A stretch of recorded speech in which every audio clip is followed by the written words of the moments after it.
Subscribe करने के बाद बेल आइकन को क्लिक करें और पाएं लेटेस्ट अपडेट्स।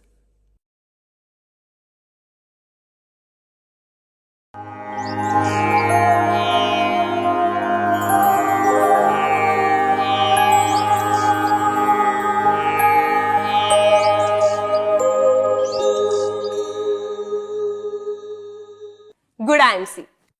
दोस्तों, आपने अक्सर घर पर या ऑफिस पर दोस्तों को या रिश्तेदारों को ये कहते सुना होगा, अरे ये क्या बड़े कमजोर व बुझे बुझे लग रहे हो। या फिर ये सुना होगा कि बिल्कुल पीली रंगत हो गई है, चेहरा पीला पड़ गया है, खून की कमी हो गई है क्या? जी हाँ, खून की कमी यानी अनीमिया, जिसे आयुर्वेद में पांडु रोग नाम से भी जाना जाता है। ये अनीमिया क्या है, हम कैसे इस रोग यानी शरीर में खून की कमी के शिकार हो जाते हैं, इससे हमें किन किन समस्याओं का सामना करना पड़ता है या फिर इसके बचाव के क्या उपाय हैं, इन सब विषयों पर बात करेंगे आज के प्रोग्राम रोग एवं निदान में। तो पहले अभिनंदन हमारे एक्सपर्ट का, फिर आगे की बात। डॉक्टर साहब, आपका बहुत बहुत स्वागत है हमारे इस प्रोग्राम में। Good IMC. Good IMC. Doctor साहब, सबसे पहले हमें ये बताइए कि अनीमिया होता क्या है? जी देखिए, अनीमिया तो एक नया वर्ड है, लेकिन अगर हम आयुर्वेद की दृष्टि से देखें जी। तो आयुर्वेद में अनीमिया को पांडु शब्द से जाना गया है। जी। पांडु शब्द का अर्थ जब रक्त की कमी की वजह से, खून की कमी की वजह से हमारा शरीर हल्का पीले रंग का हो जाए जी। तब उस रोग को हम लोग पांडु रोग बोलते हैं, यानी अनीमिया बोलते हैं। जी। खून की जब कमी हो जाती है हमारे शरीर में, तो जो रंजक पित्त है, जिस पित्त जो हमारा कलर देता है, हमारा शरीर ब्लड को जो कलर देता है, उसमें कमी आ जाती है और जो हमारा शरीर का जो कलर है वो हल्के पीले रंग का हो जाता है। इसे हम पांडु रोग या अनीमिया बोलते हैं। जी। अगर हम इसको थोड़ा सा ध्यान से देखें तो हम देखने में जनरली ये आता है कि जो हमारी इंडियन पॉपुलेशन है, खासकर जो हमारी माताएं बहनें हैं, जो हमारी वुमेन्स हैं, लेडीज़ हैं जो हमारे देश की, उनमें अनीमिया बहुत अधिक पाया जाता है। जी। अराउंड 1917 की रिपोर्ट के अकॉर्डिंग 48 to 49% जो लेडीज़ थी, जो गर्भवती होने वाली थी या हो रही थी, उनमें 50% लोगों में खून की कमी पाई गई। ये एक बहुत बड़ा नंबर है जिसके बारे में गहन शोध करने की ज़रूरत है। इसलिए खासकर लेडीज़ में ये एक बहुत ही चिंताजनक रोग बनता जा रहा है, जिसको हम लोग अनीमिया नाम से जानते हैं। जी। डॉक्टर साहब, अब हमारे दर्शकों को बताइए कि अनीमिया के लक्षण क्या होते हैं? जी, सबसे पहला जो लक्षण है जो भी हमने डिस्कस किया, जी, शरीर का पांडु वर्ण का हो जाना, पीले रंग का हो जाना सबसे बड़ा इसका लक्षण है। जो आंखें हैं, ठीक है, वो हल्की पीले रंग की हो जाती है। हमारा जो शरीर पूरा है वो पीले रंग का हो जाता है। जब हम ब्लड लेवल किसी का चेक कराते हैं तो पता चलता है कि उसका 8 ग्राम, 9 ग्राम, 10 ग्राम इतना खून रह गया है। इसको हम लोग बोलेंगे कि अनीमिया हो गया है। या हम देखेंगे कि व्यक्ति को चलने पे सांस फूलने लग जाए। जैसे अगर कोई अनीमिया का व्यक्ति यानी पांडु रोग का व्यक्ति अगर आप एक मंजिल चढ़ेगा तो उसको सांस चढ़ने लग जाएगी, उसको हम देखेंगे कि भाई इसको अनीमिया हो गया है। सांस चढ़ना, जल्दी थक जाना, पिंडलियों में थकावट होनी, कंसंट्रेशन की कमी होनी, कमजोरी आ जानी, बार बार प्यास लगनी, कुछ खट्टा खाने का मन करना और मीठी चीज़ें, ठंडी चीज़ें इसका उपयोग ज़्यादा करने का मन करना पांडु रोग का लक्षण है। इसलिए जब हम देखें कि हमें थकावट बहुत जल्दी होने लग गई है, जब हमें ऐसा महसूस हो कि जो हमारे शरीर का कलर है जो वो निरंतर चेंज होता जा रहा है, या हमारे स्टूल का कलर, हमारे यूरिन का कलर ठीक कलर का नहीं आ रहा है, तो हमें इस पे सावधानी देनी शुरू कर देनी चाहिए कि हमें पांडु रोग हो सकता है। जी। डॉक्टर साहब, अब हमारे दर्शकों को बताइए कि अनीमिया होने के कारण क्या है? जी, आयुर्वेद में अनीमिया के बहुत ही विस्तृत वर्णन है और इसके कारणों का विस्तृत वर्णन है। तो हम दर्शकों के सिंप्लीफिकेशन के लिए, दर्शकों को आराम से समझाने के लिए हमने इसको किन कारणों में बांटा है, निज कारण और आगंतुज कारण। निज कारण वो कारण जो हमारे शरीर के अंदर से ही पैदा होते हैं, और आगंतुज कारण यानी जो कारण बाहर से हमारे अनीमिया को इफेक्ट करते हैं, हमारे एचपी लेवल को इफेक्ट करते हैं, वो। इसके आगे भी हमें बहुत ही ध्यान से देखना चाहिए कि अनीमिया के क्या क्या और कारण हो सकते हैं। जैसे खून बन ही नहीं रहा है या बन के खराब हो रहा है, जी, क्योंकि यही दो ही तरीके हो सकते हैं खून कमी होने के, जी। या तो खून बन नहीं रहा हो या खून बन के खराब हो रहा हो।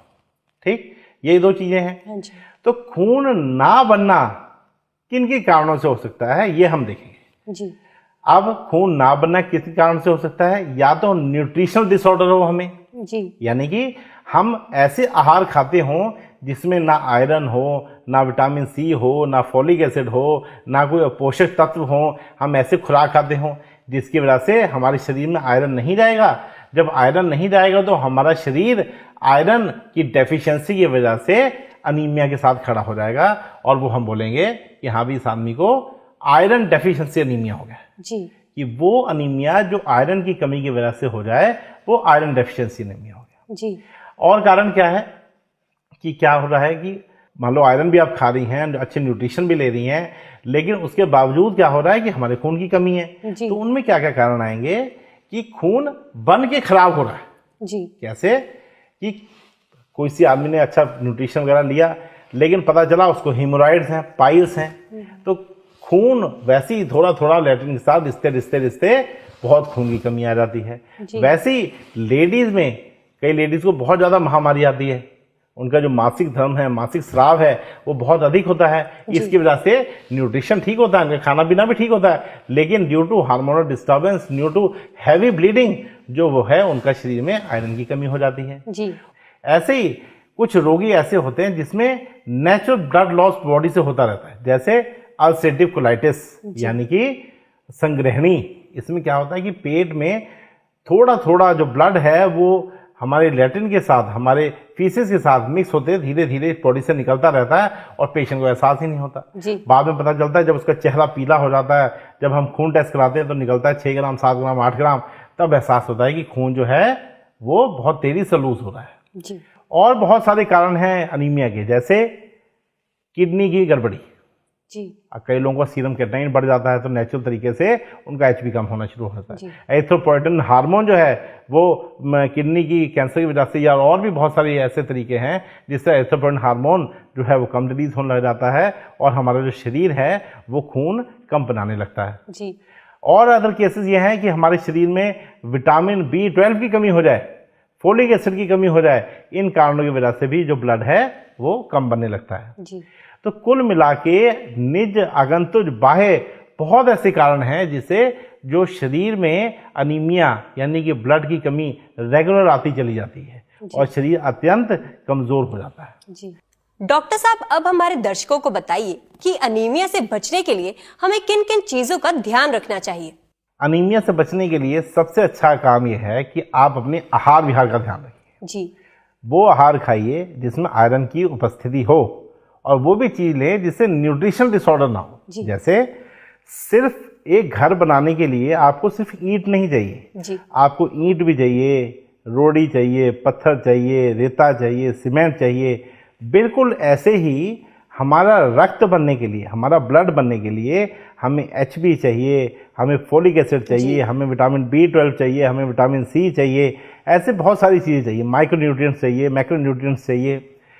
तो अगर हमने सही मात्रा में और सही क्वालिटी का HB हमारे बॉडी में उसको उत्पन्न कराना है, उसको मेंटेन करना है, तो हमें आहार भी उसी लायक होना चाहिए। जी, हमें वो आहार लेना चाहिए जिसमें आयरन हो। वो कौन कौन से आहार हैं? सबसे अच्छा आहार जो इसके लिए है वो है अनार। जी, अनार, इसके एक तो उसका रंग ही ऐसा है, आप देखते हैं लाल रंग का होता है, बिल्कुल। और जो उसके जो बीज होते हैं उसमें आयरन की बहुत पोटेंसी होती है। तो अनार को रेगुलर यूज़ करना, अनार के दाने को भी साथ में चबा चबा के अच्छी तरह उसको अच्छी तरह मैश करके खाना। जी, इसके साथ अमरूद का प्रयोग करना, आंवले का प्रयोग करना क्योंकि उसमें बहुत हाई विटामिन C होता है। स्प्राउट्स यानी कि अंकुरित मूंग, इसका उपयोग करना। जी, स्प्राउट्स का प्रयोग करना, क्यों प्रयोग करना? क्योंकि जो स्प्राउट्स है उसमें हर एक तरह के डाइजेस्टिव एंजाइम्स हैं। जी, वो एंजाइम जो प्रोटीन के ऊपर काम करे, वो एंजाइम जो कार्बोहाइड्रेट के ऊपर काम करे, वो एंजाइम जो फैट्स के ऊपर काम करे।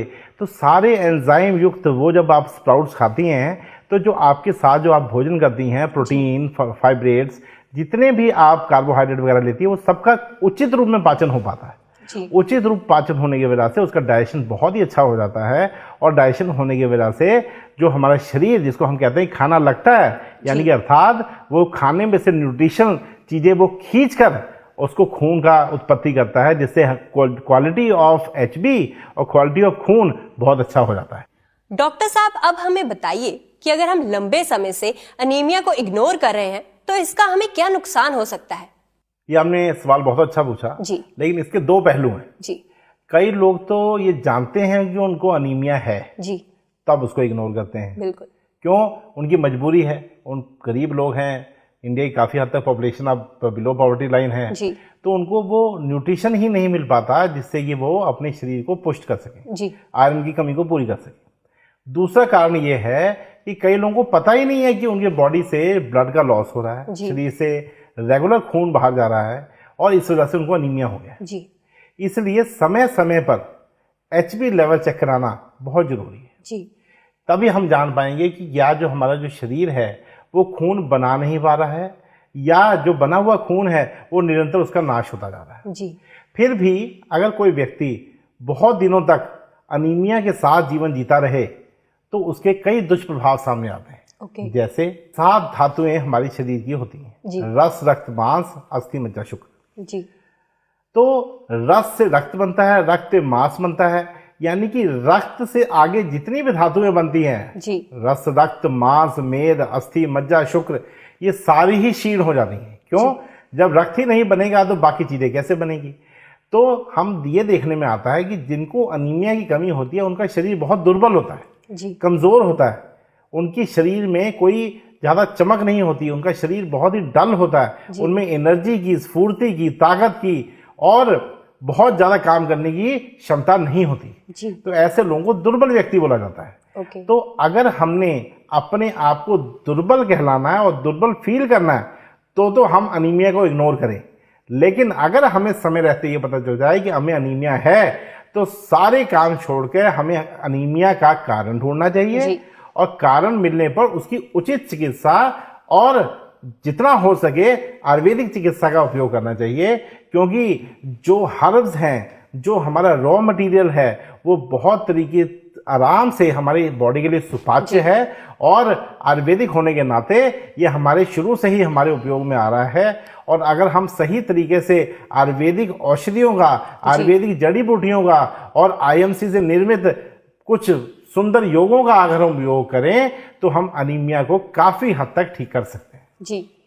इस रोग का कोई उत्तम योग बताइए डॉक्टर हिमांशु जी। जी बिल्कुल ठीक है। देखिए, आयुर्वेद में यकृत यानी लीवर और स्प्लीन, ये दोनों भी बहुत इंपॉर्टेंट ऑर्गन बताए हुए हैं हमारे HB को ठीक रखने की। तो जिन लोगों को लीवर की समस्या है, जिन लोगों को भूख कम लगती है, जिन लोगों का डाइजेशन प्रॉपर नहीं है, जिनका खाना खाने के बाद भी 2-2, 3-3 घंटे पेट भारी रहता है, उन लोगों को चाहिए कि वो IMC की लिव केयर टेबलेट्स रेगुलर 2-2 गोली दिन में 2 बार खाना खाने के बाद लें, जिससे कि जो वो आहार लें, जो वो खाना खाएं, वो उनके शरीर को लगे। यानी कि अगर हम दूसरी तरफ से देखें तो उनकी अग्नि जो है, जो डाइजेशन पावर है, वो प्रदीप्त रहे कि जो वो खाते रहें वो शरीर को लगता रहे, वेस्ट ना हो। पहला काम हम ये करें। दूसरा काम, अगर कोई व्यक्ति के पेट में आम है, यानी पेट में उसकी अगर पॉइजन बहुत है, बहुत ज़्यादा डाइजेशन उसका ठीक नहीं है, तो उसको क्या चाहिए, थोड़ा शुद्धिकरण करना चाहिए बॉडी का, यानी कि बॉडी की डिटॉक्सिफिकेशन करनी चाहिए। उसके लिए उसको एलो संजीवनी, एलोवेरा जूस और तुलसी के ड्रॉप्स को रेगुलर मिलाकर यूज करना चाहिए। इससे उसकी बॉडी की इम्यूनिटी भी बढ़ेगी और जो टॉक्सिक मटेरियल्स हैं बॉडी के, वो भी शरीर से निकल जाएंगे। जो त्रिफला है उसमें आंवला भी है, हरड़ भी है और इनके योग से इनका HB बढ़ाने में भी मदद करता है। इसके अलावा न्यूट्रिशन डिसऑर्डर्स को देखते हुए हमें ट्रू हेल्थ लेना चाहिए। ट्रू हेल्थ हमारे शरीर के सारे अवयवों को की जो क्षतिपूर्ति है उसको पूरा करने के लिए सर्वोत्तम है। और हमने व्हीट गोल्ड, जो आपने सुना होगा, जिसको हम एक तरह का ये ग्रीन ब्लड भी बोला जाता है इसको, एक तो इसको यूज करने से हमारे शरीर में नेचुरली जो हमारा एचपी बढ़ने वाला सिस्टम है वो ठीक होता है और आगे से वो सिस्टम ही ठीक हो जाता है। इसके अलावा जिन व्यक्तियों में विटामिन सी की कमी है, जिन लोगों में आयरन की कमी है, उनको हिमालयन बेरी थोड़ी थोड़ी मात्रा में यानी 25 ml की मात्रा में पानी में मिलाकर सुबह शाम खाली पेट लेने से उनके शरीर में नई ऊर्जा का संचार होगा और नया ब्लड बनेगा, नई क्वालिटी का ब्लड बनेगा और हमारे शरीर में हर तरह की जो अनीमिया है, जो अलग अलग तरह की मैंने अनीमिया बताई, उन सब अनीमिया में कुछ लाभ जरूर मिले। जी, हमें पूरी उम्मीद है कि आज आपसे हुई बातचीत से हमारे दर्शक लाभ उठाएंगे और अनीमिया यानी कि पांडु रोग से छुटकारा पाएंगे। आप हमारे प्रोग्राम में आए उसके लिए आपका बहुत बहुत शुक्रिया। Good IMC. Good IMC. तो दोस्तों, आपने देखा आयुर्वेद में हर रोग व शारीरिक समस्या का समाधान है, यानी कि निदान है। आप आयुर्वेद को अपने जीवन में उतार कर अपने स्वास्थ्य व जीवन को बेहतर बना सकते हैं। जुड़े रहिए हमारे साथ कार्यक्रम रोग एवं निदान में। मिलेंगे अगले प्रोग्राम में और बात करेंगे एक और विषय पर। तब तक के लिए गुड आईएमसी।